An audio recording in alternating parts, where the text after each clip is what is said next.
अब तक आपने सुना होगा कि कोर्ट की कोई भी आज्ञा हो, आदेश हो, उसे सभी को मानना पड़ता है। और अगर ऐसे में सुप्रीम कोर्ट की आज्ञा आदेश आए तो फिर समझिए कि वो अपने आप में कितना बड़ा अल्टीमेटम होता है। लेकिन योगी सरकार यानी यूपी सरकार लगातार ऐसे कई मामलों में उन्हें फटकार पड़ रही है। उन्हें यह भी आदेश आ रहा है कि उन्होंने जो किया है वो गलत है, इसके लिए सरकार पर जुर्माना ठोका जाएगा। लेकिन अब इस बार एक ऐसा मामला आया है जिसमें 2 बार जमानत देने के बावजूद, यानी सुप्रीम कोर्ट की 2 बार जमानत देने के बावजूद यूपी पुलिस एक व्यक्ति की, आरोपी की रिहाई नहीं कर रही थी। अपने आप में ये कितना बड़ा सवाल, अपराध, क्राइम, कुछ भी समझिए आप। नमस्कार, मेरा नाम है दिव्यांशु। क्राइम कथा का आज का एक नया एपिसोड है। अक्सर हम आम लोगों के क्राइम के बारे में सुनते हैं, कहानियां समझते हैं, लेकिन इस बार पुलिस प्रशासन, सरकार सब सवालों के घेरे में है। वो भी इसलिए क्योंकि सुप्रीम कोर्ट यानी देश की सर्वोच्च अदालत ने 2 बार जमानत दी किसी आरोपी को, लेकिन उसके बावजूद जेल प्रशासन ने उसे रिहा तक नहीं किया। 29 अप्रैल को पहली बार आफताब नाम के एक आरोपी को जमानत सुप्रीम कोर्ट से मिलती है। आफताब के बारे में पहले हम सुन लेते हैं थोड़ा सा कि आखिर किस लिए उसे जेल हुई है। दरअसल यूपी सरकार एक लव जिहाद का कानून लेकर आई थी साल 2020 में। 2024 में उसे और कड़ा कर दिया गया। Aim right, achieve big. At KR Mangalam University, we provide you the platform to turn your dreams into reality. At KR Mangalam University. जनवरी 2024 में ही एक आफताब नाम के लड़के की गिरफ्तारी होती है। उस पर आरोप होता है कि उसने धर्म परिवर्तन करवाया है किसी नाबालिग को। इसके अलावा 2-3 और केस उसके ऊपर इसी टाइप के थे। वो जेल में बंद था, सुनवाई चल रही थी, लेकिन सबूत अभी पेश नहीं हो पाया। इसके लिए जो आरोपी पक्ष है उसने अदालत से गुहार लगाई कि रिहा कर दिया जाए उनके लड़के को, उनके मतलब जिसको आरोपी बनाया गया आफताब को। 29 अप्रैल 2025 में ही सुप्रीम कोर्ट की तरफ से एक आदेश आता है और इस आदेश में साफ शब्दों में कहा गया है कि आफताब को जमानत दे दी जाए। 29 अप्रैल बीतता है, 30, फिर उसके बाद मई का महीना, और फिर मई में 27 मई को एक बार फिर से सुनवाई होती है। दोबारा से सुप्रीम कोर्ट की तरफ से यह कहा जाता है कि उसको जमानत दी जा रही है और जमानत पर उसे रिहा किया जाए। लेकिन फिर से दिन बीतने लगते हैं। गाजियाबाद जेल प्रशासन यह समझ ही नहीं रहा था कि सुप्रीम कोर्ट की तरफ से जमानत दी जा चुकी है तो उसे जमानत के बाद रिहा करना होगा। लेकिन वो आरोपी भी जेल में दिन गिन रहा है कि मुझे तो खबर थी कि मैं रिहा हो चुका हूं, मुझे जमानत मिल गई है, लेकिन ये दिन पर दिन बीत जा रहा है। ऐसा क्यों? घर वाले आते हैं मिलने के लिए कि बच्चे को रिहा कब किया जाएगा, कोई जवाब नहीं। फिर दोबारा से, यानी 2 बार तो अब हो चुका, अब तीसरी बार सुप्रीम कोर्ट पहुंचा जाता है आरोपी पक्ष की ओर से कि साहब देखो, आपकी तरफ से कंटिन्यू जमानत पे जमानत मिल रहा है, लेकिन जिसको जमानत दी जा रही है उसे जेल से रिहा ही नहीं किया जा रहा है। अब इस बार सुप्रीम कोर्ट आखिरकार भड़क जाता है, क्योंकि उसके लिए भी वो समय सीमा पार हो चुकी थी जितना बर्दाश्त किया जा सकता है। अब सुप्रीम कोर्ट की तरफ से योगी सरकार के पुराने उन कारनामों की फाइलें खोली जाती हैं जिनमें लगातार उन्हें ऐसी दुर्व्यवहार के लिए, इसको दुर्व्यवहार ही हम कह सकते हैं, जिसमें आप जमानत मिलने के बावजूद रिहा नहीं कर रहे हैं।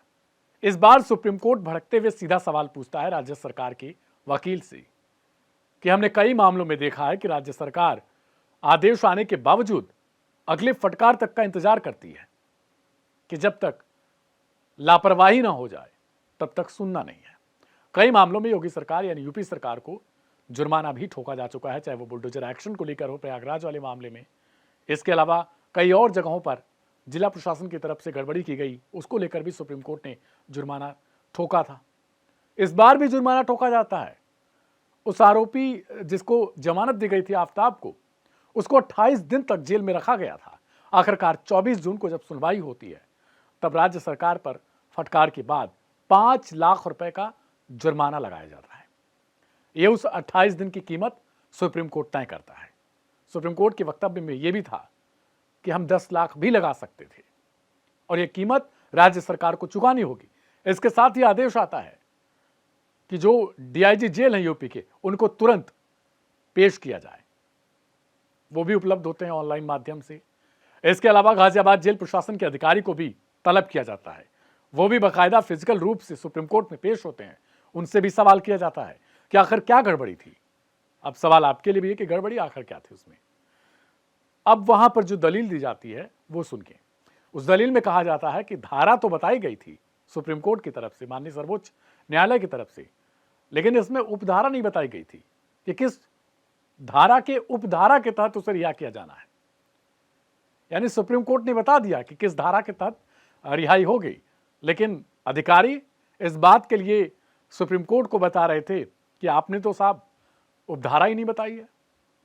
तब सुप्रीम कोर्ट कहता है कि हमने जितना कहा था पहले उतना करना था। अब आप हमसे यह भी पूछेंगे कि हम उपधारा में कौन से क्रमांक, कौन सी संख्या को बताएं। हमने धारा को निर्धारित कर दिया था। अब गाजियाबाद प्रशासन की तरफ से, जेल प्रशासन की तरफ से कहा जाता है कि दरअसल माननीय इलाहाबाद उच्च न्यायालय का आदेश है एक, जिसमें बताया गया है कि जब तक उपधारा भी न बताई जाए तब तक रिहाई नहीं होनी चाहिए। इसका हम पालन कर रहे थे। सुप्रीम कोर्ट ने कहा कि अब 5 लाख रुपए तो आपको भरने ही भरने हैं, लेकिन उन अधिकारी, उनके ऊपर भी कार्रवाई होगी, उनकी जांच करवाइए। यह दिया जाता है डीआईजी जो जेल है यूपी की, उनको कि उनकी जांच करवाइए जिन अधिकारियों ने इस पर लापरवाही बरती है। अब उनके खिलाफ जांच चल रही है। लेकिन सवाल तो यह है कि जब सुप्रीम कोर्ट की तरफ से आदेश आ चुका है, उसमें बाकायदा लिखा गया है कि कब रिहाई करनी है, कितने बजे तक समय सीमा है, उसके बावजूद इस तरीके से इंतजार करना और उसके बाद 2 बार जमानत मिलने के बावजूद उन चीज़ों को नज़रअंदाज करते रहना, न कोई अधिकारी जाकर सुप्रीम कोर्ट में इस बात के लिए संपर्क करता है कि आखिरकार कौन सी उपधारा है, अगर उन्हें पता नहीं है तो ये अपने आप में बहुत अजीब सी बात है कि जब सुप्रीम कोर्ट यानी सर्वोच्च न्यायालय जो देश की सबसे बड़ी अदालत है, उसे भी सरकार नज़रअंदाज कर रही है। आफ्ताब फिलहाल जमानत पर रिहा हो चुका है, लेकिन अब 5 लाख रुपए उसे उस 28 दिन के एवज में दिए जाएंगे जिसके लिए इन अधिकारियों ने लापरवाही बरती थी। अब इससे पहले हम आपको बताते हैं कि आखिर आफ्ताब को किसके तहत गिरफ्तार किया गया था। जस्टिस कोटेश्वर और जस्टिस विश्वनाथन की बेंच सरकार से सवाल पूछती है कि क्या गारंटी है कि यूपी में ऐसे केसेस पुराने समय में नहीं हुए हैं।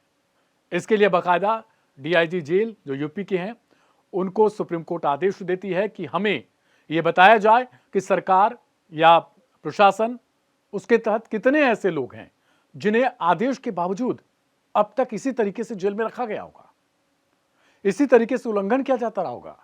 सवाल तो यह बनता है कि जब सर्वोच्च अदालत की बातें महीने तक लटकाई जा सकती हैं, तो फिर छोटे मोटे यानी जो निचले स्तर की निचली अदालतें हैं, उनके आदेशों के किस तरीके से धज्जियां उड़ाई जाती होंगी। मैंने शुरुआत में कहा कि अब तक हमने यही सुना था कि जो अदालत का आदेश होता है उसे पालन करना अनिवार्य होता है। हाँ, कभी कभी ऐसा होता है कि अदालत के आदेश आने के बाद उसको ऊपरी अदालत में चुनौती दी जाती है या फिर पुनर्विचार के लिए याचिका दाखिल की जा सकती है, लेकिन ना यहाँ कोई पुनर्विचार है, ना दोबारा से रिपीटिशन है, कुछ भी नहीं। सीधे अपना आदेश है यूपी जेल प्रशासन का, गाजियाबाद प्रशासन का अपना आदेश है कि हम जब तक चाहेंगे तब तक रखेंगे। लेकिन आखिरकार फटकार लगने के बाद अब रिहाई मिल चुकी है। ऐसे में उम्मीद की किरण लगातार सुप्रीम कोर्ट की तरफ से सभी के लिए है। इस पर आपका क्या रुख है, आपका क्या कुछ कहना है, उसे कमेंट बॉक्स में जरूर लिखिएगा। इस खबर को शेयर करिएगा ताकि ज्यादा से ज्यादा लोगों तक पहुंचे और ऐसी अपडेट आप तक पहुंचती रहे। बने रहिए लाइव हिंदुस्तान के साथ। नमस्कार।